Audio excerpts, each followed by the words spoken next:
Hi hello friends, welcome back to our YouTube channel. Friends, మనకి group D notification దాదాపు 32,348 vacancies తోటి notification release అయింది. జనవరి 22 నుంచి start అయిపోయింది. ఇంకా అప్లికేషన్ చేస్తూనే ఉన్నారు. ఫిబ్రవరి 23 వరకు లాస్ట్ డేట్ అయితే ఉంది. అందరు మ్యాక్సిమం నేనైతే అందరు అప్లై చేశారనుకుంటున్నాను. కొంతమంది మాత్రం ఏ జోన్కి అప్లై చేయాలి, ఎలాంటి పోస్ట్ ప్రిఫరెన్స్ ఇవ్వాలి, ఎక్కడ అప్లై చేస్తే మనకి ఈజీగా జాబ్ వస్తుందనే ఆలోచనలో ఉంటారు.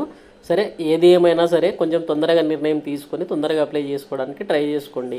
ఎందుకంటే మళ్ళీ తర్వాత సర్వర్ ప్రాబ్లమ్స్ అలాంటివి ఏమైనా ఉంటే మళ్ళీ ఇబ్బంది అవుతుంది. మ్యాక్సిమం త్వరగా అప్లై చేసుకోవడానికి ట్రై చేయండి, ఓకేనా. ఇప్పుడు గ్రూప్ డి నోటిఫికేషన్ వచ్చింది కదా, చాలా వరకు కొత్త వాళ్ళే అప్లై చేసుకుంటుంటారు అందరు. ఎందుకంటే కొత్త వాళ్ళు ఇప్పుడు మ్యాక్సిమం గ్రూప్ డి ఇప్పుడు 10th క్లాస్ అయిపోయి దాదాపు 3-4 ఇయర్స్ అయిపోయింది కదా నోటిఫికేషన్ రిలీజ్ అయ్యి. కానీ అప్పటి వరకు 10th క్లాస్ అయిపోయి దాదాపు 18 ఇయర్స్ దాటిన వాళ్ళందరూ మ్యాక్సిమం అప్లై చేసుకుంటూ ఉంటారు. కానీ వాళ్ళు ఏమనుకుంటారు అంటే మొదటి ప్రయత్నంలోనే ఈ ఫస్ట్ అటెంప్ట్లోనే జాబ్ కొట్టాలని అనుకుంటారు, చాలామంది అనుకుంటారు. కానీ వాళ్ళకి ఏంటంటే ఎలా చదవాలి, ఏ టాపిక్స్ చదవాలి, సిలబస్ ఏముంటుంది, ఎగ్జామ్ ప్యాటర్న్ ఏ విధంగా ఉంటుంది అనేది కొంచెం అవగాహన ఉండదు అంతగా. కాబట్టి మనం దీని గురించి తెలుసుకుందాం. ఇంకొకటి ఏంటంటే కొంతమంది ఏం చేస్తారంటే అంతకుముందు ఎగ్జామ్ రాసిన వాళ్ళు ఉంటారు. వాళ్ళు ఏంటంటే ఈసారి ఎలాగైనా జాబ్ సాధించాలనే కసితో ఉంటారు చాలామంది. కాబట్టి ఈ వీడియో మీ అందరి కోసం అండి, ఓకేనా. కొత్త పాత అని ఏం లేదు, మీ అందరి కోసం. కొత్త వాళ్ళకి ఇంకా బెస్ట్ యూస్ఫుల్ అని చెప్తున్నా నేను.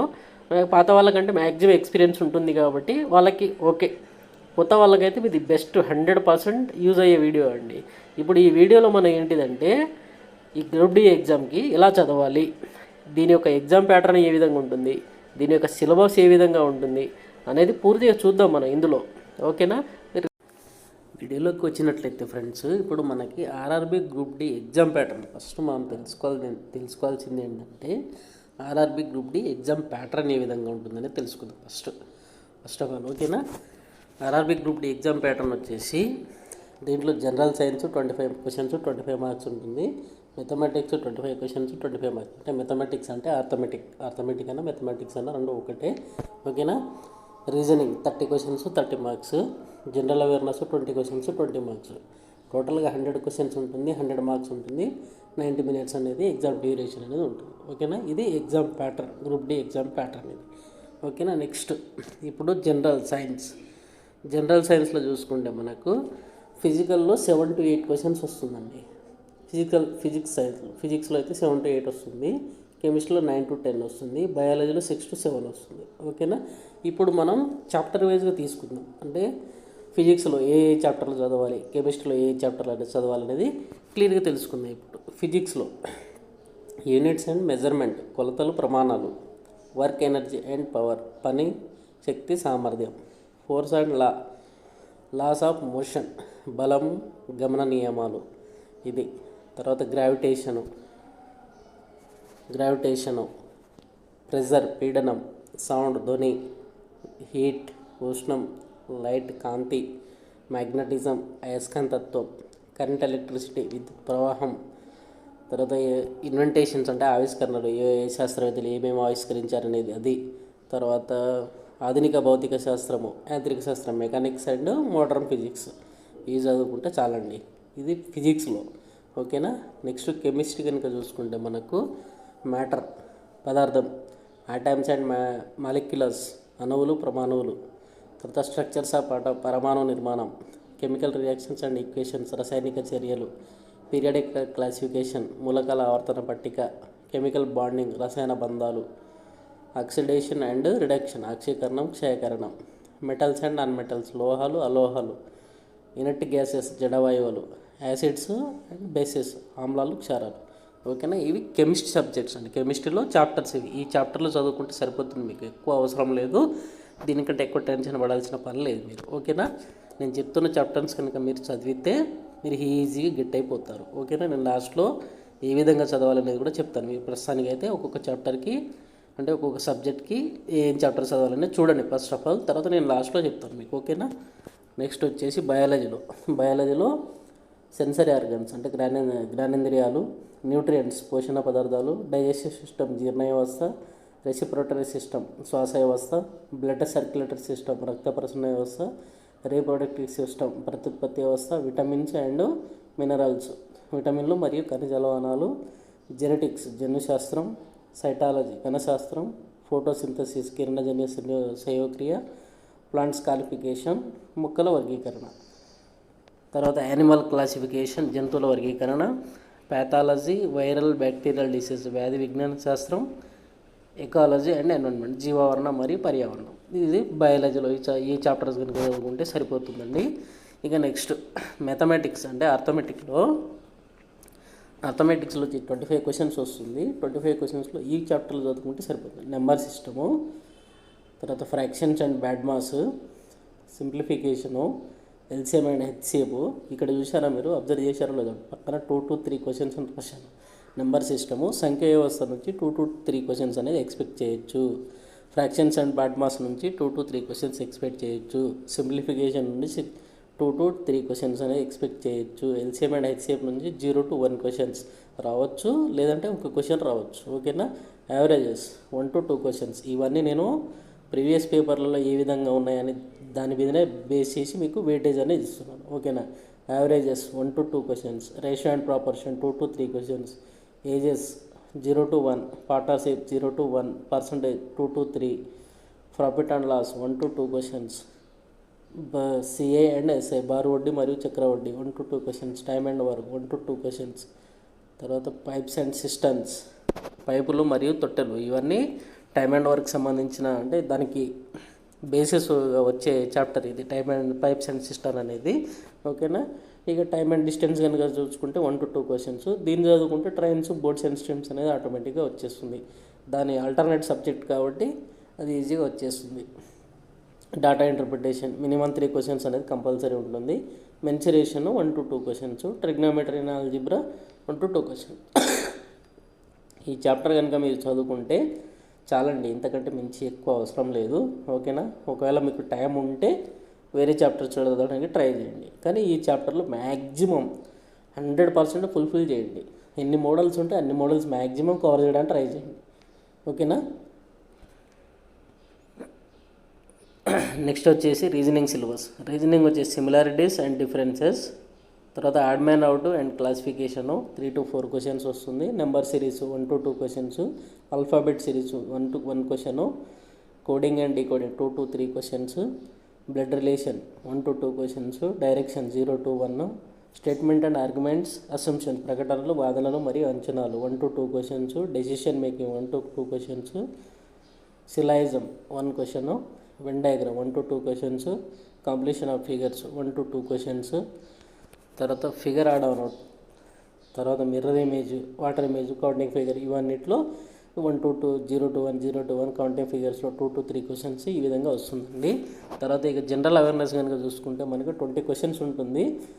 Indian history 2 to 3 questions, art and culture 1 to 2 questions, geography 2 to 3 questions, economics 1 to 2 questions, polity 1 to 2, sports 2 to 3, current affairs 5 to 7, స్ట్రాటజీకి 3 to 4 questions అనేది వస్తుంది.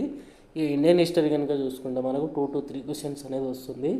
దీంట్లో చరిత్ర, జైన మతం, బౌద్ధ మతం, అంటే ఇండియన్ హిస్టరీలో జైన మతం, బౌద్ధ మతం యొక్క చరిత్రలు చదవండి. తర్వాత గవర్నర్ జనరల్స్ గురించి చదవండి. వివిధ కట్టడాలు, అంటే ఫర్ ఎగ్జాంపుల్ గోల్కొండ పోర్ట్ అనుకోండి, కానీ ఇది కొన్ని కట్టడాలు ఉంటాయి కదా పురాతన కాలమే, అవి చదవండి. యుద్ధాలు జరిగిన సంవత్సరాలు, ఏ సంవత్సరంలో ఏ యుద్ధం జరిగిందనేది అది కూడా చదువుకోండి. తర్వాత ముఖ్యమైన తేదీలు, అంటే ఇంపార్టెంట్ డేస్ ఉంటాయి కదా, అవి కూడా చదవండి. తర్వాత గాంధీ వీగం, సిపాయిల తిరుగుబాటు, ఢిల్లీ సుల్తాన్లు, స్వాతంత్ర ఉద్యమ నాయకుల గురించి చదవండి. అతివాదులు, మితవాదులు, జాతీయ కాంగ్రెస్. ఈ చాప్టర్లు కనుక చదువుకుంటే ఇండియన్ హిస్టరీలో ఎనఫ్ అండి.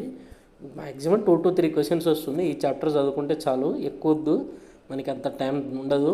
అవన్నీ చదివినా కానీ పెద్ద సముద్రం అది. ఓకేనా. మీరు ఎక్కువ దీని మీద ఫోకస్ చేయాలని కూడా చెప్తాను మీ వీడియోలో. ఓకేనా.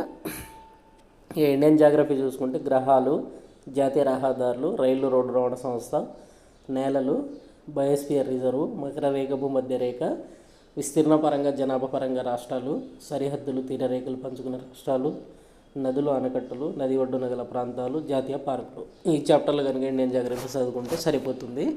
తర్వాత ఇండియన్ ఎకానమీలో వచ్చేసి 1 to 2 క్వశ్చన్స్ వస్తుంది. పంచవర్ష ప్రణాళికలు, వట్టికాలాలు, అంటే ఏ పంచవర్ష ప్రణాళిక ఏ ఇయర్లో, దాన్ని థీమ్ ఏంటిది, ఏ ఇయర్లో ఏ థీమ్స్ ఉన్నాయనేది పంచవర్ష ప్రణాళికలో ఉంటుంది. అంటే దాని ఏజ్ అంటే దానికి లిమిట్ కూడా ఉంటుంది కదా, అంటే ఏ సంవత్సరం నుంచి ఏ సంవత్సరం అనేది పంచవర్ష ప్రణాళికలు నడిచింది అనేది కూడా చదువుకోవాలి. తర్వాత బ్యాంకింగ్, ఇప్పుడు అయింది బ్యాంకింగ్ జిఎస్టీ పన్నులు ఉన్నాయి కదా, ఇవి కూడా చదువుకోవాలి. ఇక నెక్స్ట్ వచ్చేసి ఇండియన్ పాలిటీ. ఇండియన్ పాలిటీలో భాగాలు, షెడ్యూల్స్ అంటే తెలుసు కదా, ఆర్టికల్ నెంబరు, తర్వాత ఎన్ని భాగాలు ఉన్నాయి, ఎన్ని షెడ్యూల్స్గా డివైడ్ చేశారు అనేది అది. తర్వాత ముఖ్యమైన ఆర్టికల్స్, ఏ ఆర్టికల్స్ దేనికి సంబంధించింది, ఇది మాత్రం ఖచ్చితంగా చదువుకోవాలి. రాజ్యాంగంని ఏ దేశం నుంచి తీసుకొచ్చారు, అంటే మన రాజ్యాంగాన్ని ఏ దేశం నుంచి స్వీకరించారు అనేది చదువుకోవాలి. తర్వాత రాష్ట్రపతులు, ప్రధానమంత్రులు పదవులు, వయస్సులు, రాష్ట్రపతిని ఎవరు నియమిస్తారు, ప్రధానమంత్రి ఏ విధంగా అవుతారు, వాళ్ళకు వయసు లేదు అంటే ఏజ్ లిమిట్ ఎంత, తర్వాత పదవు ఎన్ని సంవత్సరాల వరకు ఉంటుంది అనేది చదువుకోవాలి. కొత్తగా ఏదైనా మాడిఫికేషన్ అయిందనుకోండి, అమెండ్మెంట్ అయిందనుకోండి ఏదన్నా, దాని గురించి వచ్చిన తీర్పులు ఉంటాయి కదా, అవి కూడా ఇంపార్టెంట్ అండి ఇండియన్ పాలిటీలో. ఓకేనా. ఇక స్ట్రాటజీకి చూసుకుంటే సీఎంస్, గవర్నర్స్, స్టేట్స్, తర్వాత ఈవెనో ఇంటర్నేషనల్ ఆర్గనైజేషను, పర్సనాలిటీస్, సిఇఓస్, తర్వాత important days, first person in India, who is who, book and author, computer గురించి, countries and capitals and currency, తర్వాత central ministers, awards, census, central government schemes, UNESCO, summits. స్ట్రాటజీకి maximum చదవడానికి try చేయండి, ఎందుకంటే దీంట్లో నుంచి number of questions అనేది వస్తూ ఉంటుంది మనకి. ఓకేనా. కాబట్టి మ్యాక్సిమం దానికి మీద ప్రయత్నం ఎక్కువ ఇవ్వండి. ఇక తర్వాత మనకి ఆర్ట్ అండ్ కల్చర్ చూసుకుంటే ఇండియన్ కల్చర్, తర్వాత హెరిటేజ్ కల్చర్ సిటీ, అంటే ఒక్కొక్క సిటీకి ఒక్కొక్క కల్చర్ ఉంటుంది కదా, అవి కూడా చదువుకోవాలి. తర్వాత ఏ స్టేట్ దానికి సంబంధించిన డాన్సెన్స్ హిస్టరీ అనేది చదువుకోవాలి. తర్వాత ఒక్కొక్క రాష్ట్రానికి ఒక్కొక్క ఫెస్టివల్ ఉంటుంది గ్రాండ్గా జరుపుకోవడానికి. ఫర్ ఎగ్జాంపుల్ మన తెలంగాణ చూసుకుంటే తెలంగాణలో దసరా గ్రాండ్గా జరుపుకుంటారు. అట్లా కొన్ని స్టేట్స్కి కొన్ని ఫెస్టివల్స్ అనేది ఉంటుంది, అంటే రాష్ట్ర పండుగ అని చెప్పేసి అంటూ ఉంటారు కదా, అవి చదువుకోవాలి. తర్వాత ముఖ్యమైన గుళ్ళు, ప్రదేశాలు అంటే టెంపుల్స్, ఏ రాష్ట్రంలో ఏ టెంపుల్స్ అనేది ఎక్కువ ఫేమస్ అనేది కూడా చదువుకోవాలి. ట్రైబ్స్ రిలేటెడ్ అంటే ట్రైబ్స్ ఉంటారు కదా, వాళ్ళు కొన్ని డ్యాన్సులు చేస్తూ ఉంటారు, దింసా అని, కొన్ని గిరిజన నృత్యాలు ఉంటాయి కదా, అవి చూసుకోవాలి. తర్వాత classical dances from state dances, ఇప్పుడు ఆంధ్రప్రదేశ్ ఉంది, ఆంధ్రప్రదేశ్కి ఏంటిది భరతనాట్యం, కూచిపూడి, తర్వాత అలా ఉంటుంది కదా, అలా నేర్చుకోవాలి. ఒక్కొక్క స్టేట్కి ఒక్కొక్క డ్యాన్స్ అనేది ఫేమస్ ఉంటుంది, అది చదువుకోవాలి. ఇక స్పోర్ట్స్కి వస్తే sports terms, sports related persons, sports size, sports event places, sport winners, sports and number of players. Sport terms అంటే కొన్ని ఇది ఉంటుంది. ఫర్ ఎగ్జాంపుల్ మనం ఇండియన్ క్రికెట్లో చూసుకుంటే టెస్ట్ క్రికెట్ ఉంటుంది. టెస్ట్ క్రికెట్ ఏంటంటే 5 days మినిమం ఆడతారు కదా, వాటి గురించి అడుగుతారు. తర్వాత స్పోర్ట్స్ రిలేటెడ్ పర్సన్ అంటే ఫర్ ఎగ్జాంపుల్ సచిన్ టెండూల్కర్ అని అడుగుతారు, ఈయన ఏ ఆటకు సంబంధించిన వాడు అని చెప్పేసి క్వశ్చన్ అడుగుతారు, అట్లా చదువుకోవాలి. తర్వాత స్పోర్ట్స్ సైజెస్, ఇప్పుడు క్రికెటే చూసుకుందాం, దాని పిచ్ ఏ విధంగా అంటే పిచ్ అనేది ఎంత డిస్టెన్స్లో ఉండాలనేది దాన్ని అట్లా సైజెస్ గురించి అడుగుతారు. తర్వాత స్పోర్ట్స్ ఈవెంట్స్ ప్లేసెస్, ఇప్పుడు 2023 వరల్డ్ కప్ అనేది ఎక్కడ జరిగింది, నెక్స్ట్ ఫ్యూచర్లో 2027 అనేది ఎక్కడ జరుగుతుంది అనే క్వశ్చన్స్ ఇస్తూ ఉంటారు కదా, అవి చదువుకోవాలి. తర్వాత స్పోర్ట్స్ విన్నర్స్, స్పోర్ట్స్లో ఎవరెవరు విన్ అయ్యారు, టెన్నిస్ ఉంటుంది, తర్వాత వీటిలో ఎవరు విన్ అయ్యారని చెప్పి క్వశ్చన్లు అడుగుతారు. తర్వాత ఫర్ ఎగ్జాంపుల్ క్రికెట్ ఉంది, క్రికెట్కి ఎంతమంది అవసరం అవుతారు అనేది నెంబర్ ఆఫ్ ప్లేయర్స్ కింద వస్తుంది. ఈ విధంగా చదువుకోవాలి. ఇప్పుడు మీకు ఇంపార్టెంట్ డిస్కషన్ అండి ఇప్పుడు. ఓకేనా. మీరు సింపుల్గా ఏం చేయండి అంటే స్టార్టింగ్ చదివేటప్పుడు జనరల్ సైన్స్ చదువుకోండి అండి, నా సజెషన్. ఎందుకంటే జనరల్ సైన్స్ మీరు చదువుకొని ఒక నోట్స్లో ప్రిపేర్ చేసుకోండి, అంటే బుక్ తీసుకోండి. ఫస్ట్ బుక్ తీసుకొని ఏ ఇంపార్టెంట్ ఉన్నాయి, ఏం సంగతి అనేది మొత్తం చదువుకోండి. దాన్ని మీ స్వతహాగా బిట్స్ తయారు చేసుకొని ఒక నోట్స్ రాసుకోండి. స్పెషల్గా దాంట్లో వేరే ఏం ట్రై చేయకండి, మొత్తం ఒక బిట్స్ లాగా రాసుకోండి. యూనిట్స్ అండ్ మెజర్మెంట్ ఉంది, కొలతల ప్రమాణాలు, అందులో మీకు చాప్టర్ తీయండి. ఒకరోజు ఈ చాప్టర్ తీసుకోండి, యూనిట్స్ అండ్ మెజర్మెంట్. ఒకరోజు ఫిజిక్స్ చాప్టర్ తీసుకోండి, అదే రోజు రీజనింగ్ చాప్టర్ ఒకటి తీసుకోండి, చాలు. రోజుకు 1 లేదా 2 చాప్టర్లే తీసుకొని ఆ చాప్టర్ మొత్తం చదివి బిట్స్ తయారు చేసుకొని లాస్ట్కి మీకు బాగా యూజ్ అవుతుందండి. ఇప్పుడు కనుక మీరు బిట్స్ తయారు చేసుకుంటే ఎగ్జామ్కి ఒక 2-3 days దాన్ని రివిజన్ చేసినా కానీ మీకు ఈజీగా సక్సెస్ అయిపోతారు మీరు. ఓకేనా. ఫస్ట్ ప్రయారిటీ జనరల్ సైన్స్కి ఇవ్వండి. ఆర్ఆర్బీ గ్రూప్ డీకి అయితే ఎవరైతే ప్రిపేర్ అవుతున్నారో వాళ్ళు ఫస్ట్ ప్రయారిటీ సైన్స్ మీద ఇవ్వండి. తర్వాత నెక్స్ట్ వచ్చేసి రీజనింగ్ అండి. రీజనింగ్ చాలా ఈజీగా మనకి గెట్ అయ్యే స్కోర్ అండి. 30 క్వశ్చన్స్కి మ్యాక్సిమం 25 క్వశ్చన్స్ వరకు మనం ఈజీగా గెట్ అవ్వచ్చు. ఫస్ట్ ప్రయారిటీ దీనికి ఇవ్వండి. సెకండ్ ప్రయారిటీ వచ్చేసి రీజనింగ్కి ఇవ్వండి. ఓకేనా? రీజనింగ్లో నేను చెప్పిన చాప్టర్స్ అన్నీ చదవండి maximum. For example similarities and differences తీసుకున్నారనుకోండి, మీరు ఆ రోజు చదవండి. రీజనింగ్లో ఒక చాప్టరు, ఫిజిక్స్లో ఒక చాప్టరు, రెండు చదవండి. రెండు చదువుకొని సాయంత్రం ఎగ్జామ్ రాసేసేయండి. ఎనఫ్, అంతే. ఇక మీరు ఇంకా ఏం చదవాల్సిన అవసరం లేదు. ఓకేనా? ఇలా రాసుకున్న తర్వాత మొత్తం కంప్లీట్ అయిపోతుంది కదా.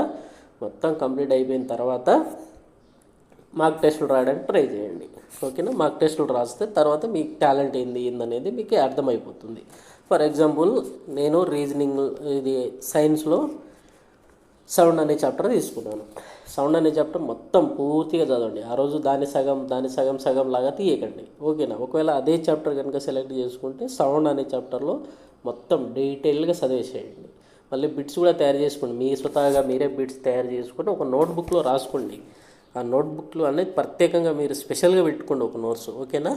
అట్లా పెట్టుకున్న తర్వాత ఫిజిక్స్లో సౌండ్, తర్వాత నెక్స్ట్ వచ్చేసి రీజనింగ్లో ఒక ఈజీ చాప్టర్ తీసుకోండి. ఫర్ ఎగ్జాంపుల్ డైరెక్షన్స్ చాలా తక్కువ ఉంటుంది, దాంతోపాటు సెట్ అయిపోతుంది. ఆ విధంగా రోజుకు ఒక చాప్టర్ చదువుకుంటూ ఉంటే మీరు ఈజీగా సక్సెస్ అయిపోతారండి. మీకు గ్రూప్ డి జాబ్ మొదటి ప్రయత్నంలో రాకపోతే చూడండి, ఫస్ట్ అయితే ఈ చాప్టర్స్ అన్నీ కంప్లీట్ చేయాలి మీరు. ఓకేనా? ఈ చాప్టర్స్ అన్నీ కంప్లీట్ చేసిన తర్వాతనే మీరు 100% సక్సెస్ అనేది సాధిస్తారు. First priority physics, general science మీద కాన్సన్ట్రేషన్ పెట్టండి. సెకండ్ ఆప్షన్గా రీజనింగు, ఆర్థమెటిక్, ఈ మూడు కనుక మీరు గట్టిగా చదువుకుంటే మీకు ఈజీగా జాబ్ వచ్చేస్తుంది. ఓకేనా? తర్వాత మీకు అంతగా టైం ఉంటే ఈ చాప్టర్లు కాకుండా వేరే చాప్టర్లు ఏమైనా ఉంటే అవి చదువుకోండి. ఇక జనరల్ అవేర్నెస్లో మాత్రం నేను చెప్పిన చాప్టర్లు బాగా చదవండి. ఇంతవరకు చాలండి. ఈ చాప్టర్స్ కనుక మీరు చదువుకుంటే ఈజీగా గవర్నమెంట్ జాబ్ అనేది, రైల్వే గ్రూప్ డి అనే జాబ్ అనేది ఈజీగా కొట్టవచ్చు. ఓకేనా? థ్యాంక్ యూ అండి. Thanks for the watching. Have a nice day. Me friends ఎవరైనా కొత్తగా అప్లై చేసి ఉంటే వాళ్ళకి ఈ వీడియో షేర్ చేయండి, లైక్ చేయండి. ఓకేనా? థ్యాంక్ యూ అండి. Thanks for the watching. Have a nice day.